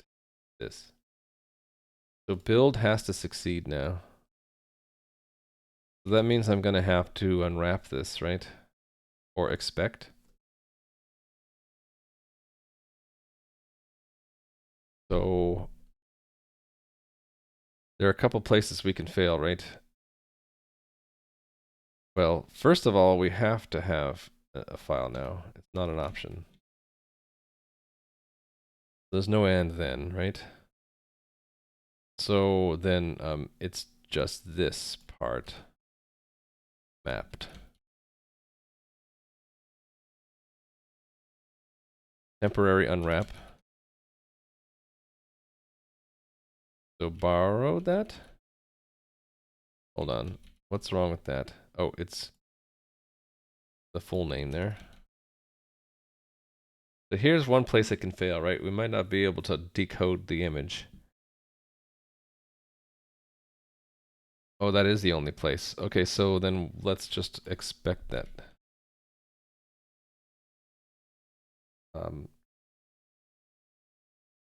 Failed to load, failed to decode texture image. Failed to decode image for texture. So we'll let our dynamic image equal that. Fortunately, I'm getting rid of the what do you call that? Functional style. It's more imperative now. But the benefit is we get rid of all of these indentation levels, right?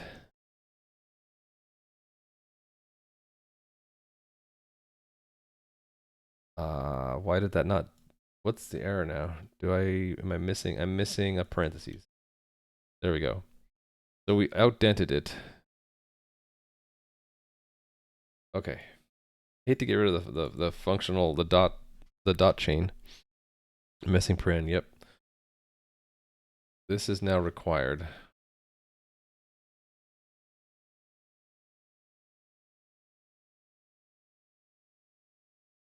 Back to render. So then we always have this there.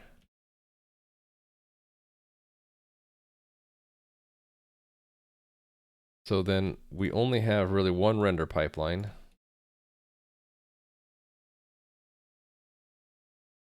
Only have one render pipeline. So we don't set up a fragment uniforms or write to a buffer. It doesn't exist anymore. Okay. We only have one render pipeline.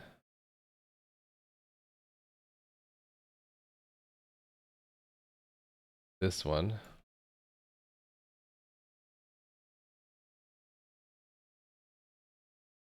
Okay, so this function we'll just rename make render pipeline.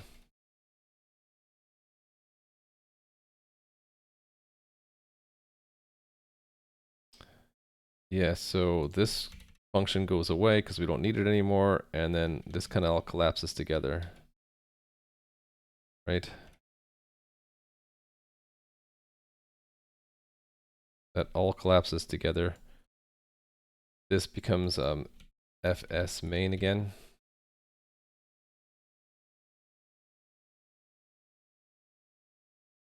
Put that there.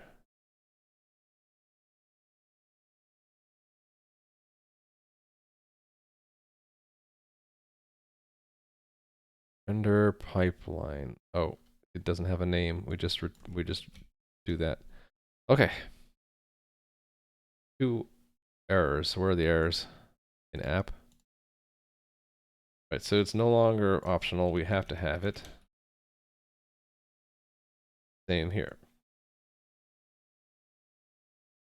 Cool. Now we just have 3 warnings.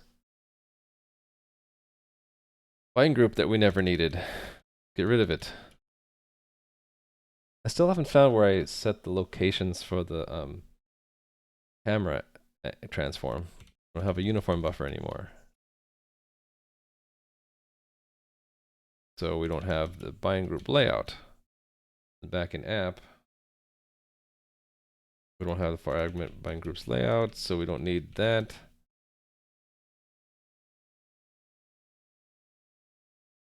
Don't need that anymore.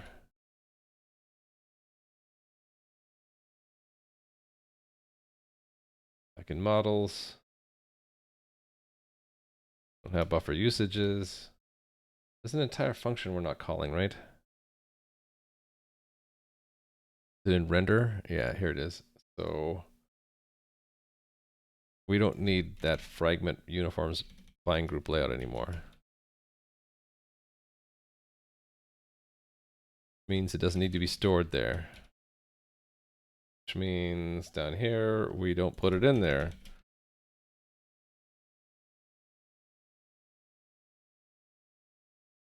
Why is this still being used? Oh, right, we got to remove it from the bind group. Texture bind group is now the only bind group.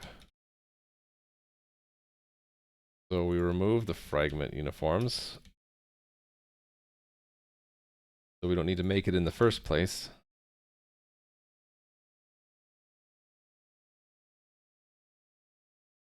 Cool.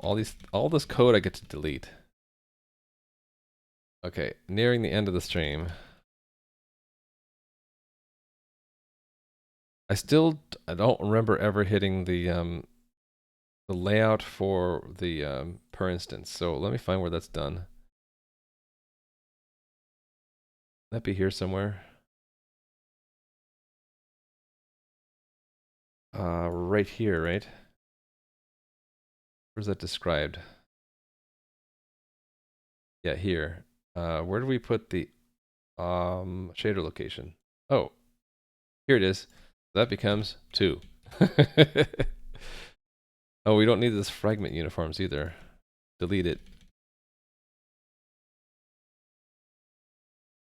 Wonder why that wasn't a warning that we don't use it. What if I have other dead code around? Okay, let's see what I broke. What did I break? Or does it just work? Because Rust just works if it compiles. Nope. Pipeline layout contains a bind group at 0. It's incompatible. Okay, so I probably have the old layout for the pipeline layout, the bind group in the pipeline layout. Okay. Still wrapping my brain around these terms. So there's a layout for the pipeline view, and here it is somewhere.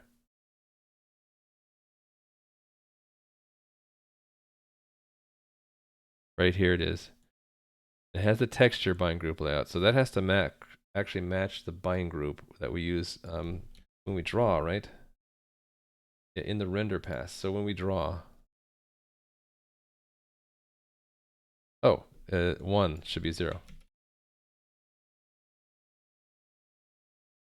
Interesting that let me set a bind group 1 even though we didn't have a layout for it.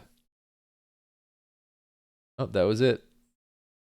So we did it, chat. We removed the other fragment shader that we didn't need anymore. So now everything is always textured. And we can always like get back to solid color just by having a texture with just the colors we want, right? And the interpolation will still work if we do the texture sampling right.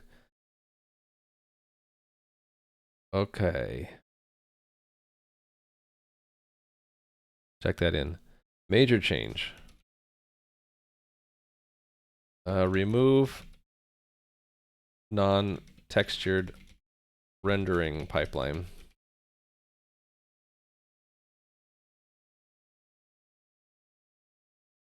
It's done. We're never getting back to it before. Just kidding.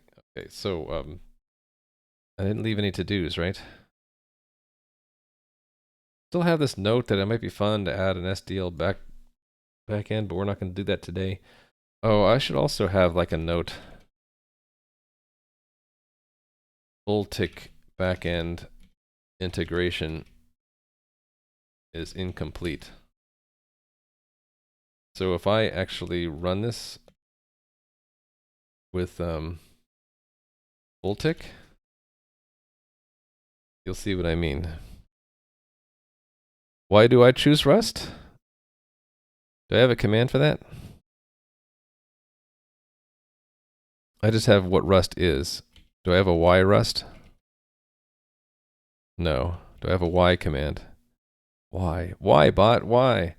Okay, so I'll just have to answer it. I chose Rust because back in 2020, chat, watching me code in C++, started suggesting, hey, have you looked into Rust? You'll really like Rust. You should try it out. And I'm like, okay, I'll try it out. And I did. I learned Rust on stream and had a lot of fun learning it. I like how the language forces me into good patterns and out of anti-patterns. And a lot of the time, my code just works when I run it after I get through all the compiler errors and warnings. And that's essentially why. Now I need to condense that down to a 2-line thing and put it into the bot. Rust Evangelist, it sort of did, yeah. It's a mixed bag though, Spoof, for me. So it's delightful for me when I get on top of that plateau of learning it. But the cliff that you have to climb is steep. Yeah, especially if you're not doing unsafe stuff. I did end up doing some unsafe stuff to make this. The firmware for this is all written in Rust. That was last year's project. I didn't think the C++ learning curve was that steep. I thought C++ is more of a gentle learning curve, but when you get near the top, you fall into crevasses of your own making. There are a lot of foot guns in C++. Had Rust, but just couldn't do it. C++ is so good. Well, that's fine. They are both great languages. I just happen to love some of the things that Rust has that C++ does not have intrinsically. Although you can add a lot to C++ to make it look like Rust, right? Especially with the newest things in C++ 20. Like their standard optional. Standard optional is like option in Rust, right? So here's one thing we're missing in the full tick backend. I can't rotate the camera. I can't interact with the GUI at all. Clicking lets it step the physics engine, but that's all that we can do. So there's a lot missing in the full tick integration. So that's something I eventually want to do, because I do have some apps that are in full tick that I might want to like do wgpu stuff in a sub window, and I'd like to have that integration. Does Rust have potential in the job market? I've gotten job offers for Rust. I have to turn them down because I already have a job I like. Maybe it doesn't feel as deep. There are so many subtleties of C++ that many programs are just full of subtle bugs. Yeah, that's what I mean by the crevasses. So it's not as steep, but then there are lots of pits to avoid. And sometimes you fall into a pit in C++ and you don't know you have, and you happily enjoy the pit that you're standing in, and it just works for you sometimes. Other times, you realize you're in a pit when you try to scale your program up and you run into the consequences of falling into the trap that you have. But then again, in Rust, I think I've found similar pits in Rust where I think I'm in a good place, and then I try to scale my app up, and then I realize I didn't architect it wrong. So maybe it's not even a language thing. Not sure if it improved, but it used to be mostly blockchain cryptocurrency stuff. Or what, Rust? Oh, Rust job offers. It might still be. I just know I've gotten offers, and pretty sure one was a cryptocurrency thing, and I don't think they all were, though. They added standard range, more functional programming, yeah. So maybe at some point, like, the differences between languages will kind of reduce, and then it'll be just what dialect of programming language you prefer writing in. Okay, one thing is that it would be nice to share the texture resources that we load for one model if they're used by another. Maybe I should make that a to-do before I forget. That was back in the app, right? When we created the ground model. You were using the grass in two places. Model new builds the texture resources given a file. And we don't need to do that twice if we use the same texture for two models. Same texture for two models is somewhat unusual though, right? Usually you'd have a different texture for different models, so maybe I just leave that as a coincidence. Sean Baxter's currently writing a full borrow checker for the Circle C++ compiler. Sounds like a hybrid language. That's what you dislike about Rust? The borrow checker? Well, you don't have to use references everywhere. You could just use value types exclusively in Rust. You'd have trouble with the standard library because a lot of its facilities insist on references. But your own code, you can just avoid using references and use value types everywhere. Use value types and then make them copy, and then have either interior mutability or use shared references. And then it's more like other languages like C# or Swift, right? So you choose to fight with the borrow checker if you start using lots and lots of references, especially if you use them in confusing ways. But you don't have to use references. You're choosing a subset of the language, but then it's a subset that you're going to avoid the borrow checker in. Might as well use standard ML at that point. Yeah, maybe. Thoughts on Carbon? I don't know Carbon well enough. That's the new language that is supposed to be an evolution of C++, right? Microsoft, Google, etc. say 70 to 80% of CVs they get would be fixed by a borrow checker. Don't disagree, because a lot of bugs have to do with going out of range in a buffer or having two threads that contend on a variable, both of which Rust would steer you away from. Currently a Pythonista. You know, the funny thing about Python with me is when I forget Python and I look at it again, it looks weird and uncomfortable. But then when I start using it again, I get more and more comfortable with it. And I'm like, yeah, I like Python. And then I'll put the Python down and go back to another language. And after a while, I look at my Python. I'm like, I don't understand that.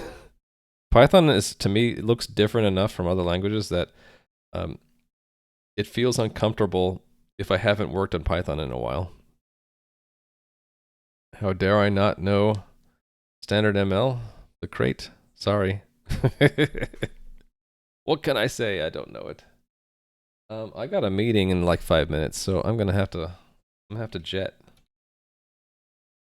Let's leave us here with an explosion of Minecraft ground cubes while I go find someone else.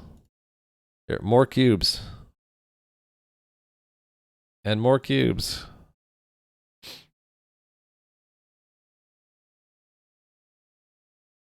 Did I raid Tim recently? Maybe pick someone else. How about we pick C# Fritz? I mentioned C# like 5 minutes ago, right? Talking about a language where you don't have to fight the borrow checker. So let's go visit someone who's streaming and exclusively in a language where there is no borrow checking. I know it's like anathema from Rust, but you guys will still have fun, I'm sure. Unless he's raiding someone, and that would be unfortunate. I'd have to pick someone else. Looks like today he's doing some kind of development, but his title doesn't say, and I'm looking at an ad, so I can't tell. But I'll be back tomorrow, and hope you guys have a great day, evening, night, morning, wherever you are, okay? See ya. Bye-bye.